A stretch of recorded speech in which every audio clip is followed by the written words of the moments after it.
Alrighty guys, it's about dirty as hell right now. A bunch of ants on it, looks like from that Mountain Dew can. But this is my CFG or CFG industrial Kubota engined mini excavator. I bought this thing from them direct, but when it came here I had several issues that they weren't willing to fix and ended up calling companies, and I basically got it resolved. Would I buy another one again? Probably not direct. I think I would go through an auction next time around, but this little thing has done more and more for me than anything that I have. I mean, it's a 4-cylinder Kubota, and actually it's a little low on coolant right now. I need to probably put some in, do a little service to it. But yeah, 4-cylinder Kubota. I bought it kind of exactly how you see. Like these scratches were on there. These scratches were on there. This was on there. That I'm assuming is from when they loaded it somewhere because it's yellow. So I think they just butted up against one of those concrete piers that normally are yellow, and to stop people from backing into them. It runs really good. A little snappy. You'll have issues where you'll be kind of like full throttle.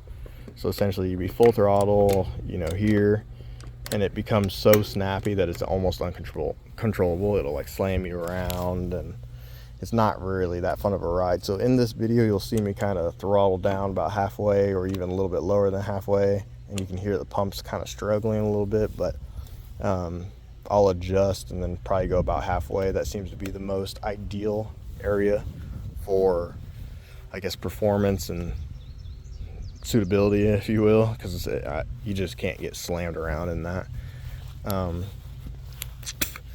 I've greased it now a couple times. It's very good on, I guess, fuel economy. I don't have any issues with it. The only problems that I've had was that oil pan that was cracked when I picked it up. But I'm not going to consider those problems because that's the shipper or shippy's problem, not mine. The big one that I've had is this key switch. I mean, even a lot of people are saying that you need to have them covered up so water don't get in them. However, when they do go bad, I found that normally if you go all the way, it'd start right. So about 3/4 of the way all the way to the right, it almost hits like a sweet spot, if you will, and it'll fire off. Zero issues. I mean, it's weird, but I mean, I found out what it was and the problems that I was having. So now that I know, hey, you gotta have this at 3/4 or just fucking do that, it works good. This thing has 50 hours on it right now. I've rented it out once. It's made me basically $1,200. It saved me. This is my new building. It saved me probably, actually no, it did save me $1,500 on the trench alone. So you figure there's $3,000 in work almost that it saved me, or it's made me money, $1,200, and then saved me $1,500. It's a almost 5-foot trench. I'd say that's 25 foot long. Video don't do it justice. And then, as you can see right there, where all that overgrown shit is, there were some trees there, 4 maples.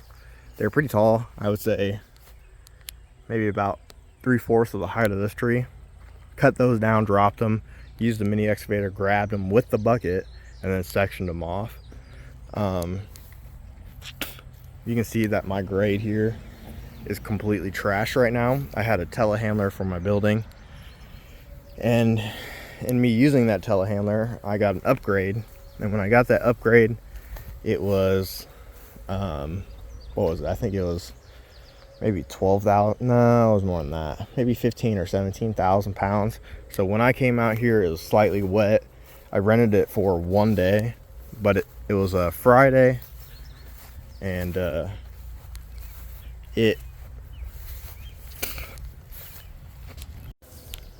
But like I was saying, I'm sorry, my camera's being weird.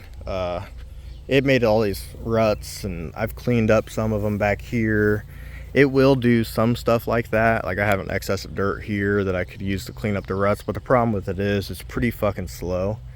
So to move around with it, I mean, to scoop a little bit of dirt and then drive it over here and dump it, I mean, it'll take me ages. So I'm going to either get a bobcat here and then grade this out so it looks all pretty, and then kind of go from there. But those bigger stumps that the maples had would not do. So if you're looking for stumps that are maybe 1.5 feet wide, I would not recommend on getting this machine. I would probably rent something else. This, it's got some ruts too, but this all right here was nasty brush, trees that were dead, stumps that were dead. I mean, it took out everything that was here, roots, stumps, trees, everything that was here, it took out. So this entire like little circle of dirt you see right now, it was all just fucking nasty shit, and it piled into there. It does really good. I would recommend buying one from an auction. I didn't go with a gas just because I've seen so many issues with people kind of doing gas and then having issues with it boiling off and having to do aux controllers and everything else. I'm a diesel mechanic by trade, so I already kind of know and I mean, I worked on the same engine in the Air Force, and I've seen these engines specifically with like 4,000, 5,000 hours on them before they even have any issues. And usually what we would see in the Air Force would be like an exhaust would rust out before anything else would happen, and it would be basic oil changes. The Briggs versions, I don't think I would do, just because I have a Briggs & Stratton mower that was 2 months old. It blew up, 0 issues, other than it blowing out the entire front half of the case. So even if you do all the maintenance to them and everything like that, it just seems like those are more issues than anything. And I mean, it was a really nice mower. So I'm sure it had a higher model for the mower than it would one of these. So I don't think I would do the gas. But yeah, I would say this little thing is worth it. If you're going to invest in one, I would probably have, 2 to 3, 4 acres that you're going to be using it on. If you're going to have something like 5, 6, 7 acres, I would probably go above this model and get something, like one of their, what do they call them? I think they're like a 4-ton or 4.5 ton. I think that would probably be most ideal for that. But yeah, this little thing, I mean, it's pulled that pallet of trim, it pulled it off that trailer. It pulled off a row of sheet metal, kind of like a pallet like this, of sheet metal off and set it to the side. I mean, it quite literally has done a lot of shit for me, and it's more than paid itself off already. So, I mean, I'm impressed, and not a bad purchase whatsoever. It's just, I don't think I would be buying another one if it was gas or from manufacturer directly. I think I would be buying one from an auction. So hopefully, I mean, that will give you a little bit of insight, and I'll run and do a little video right now of me trenching with it so you guys can kind of see. I'll slow some down, speed some up so you guys can hear. But yeah, nonetheless, I mean, you guys will be able to see and tell kind of where I'm throttling it up, throttling it down.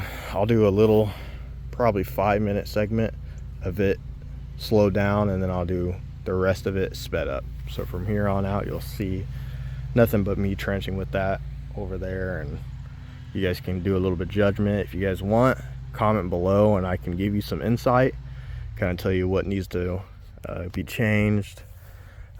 Any problems, like I said, the only problems I've had is just that switch and then a couple loose hoses down here. I've tightened those up. Nothing up front yet. So I mean, it does stout, no issues as far as I can tell. The parts are on it pretty cheap. So But yeah, here you guys go. I'll say stay tuned, and I'll throw up that video for you guys.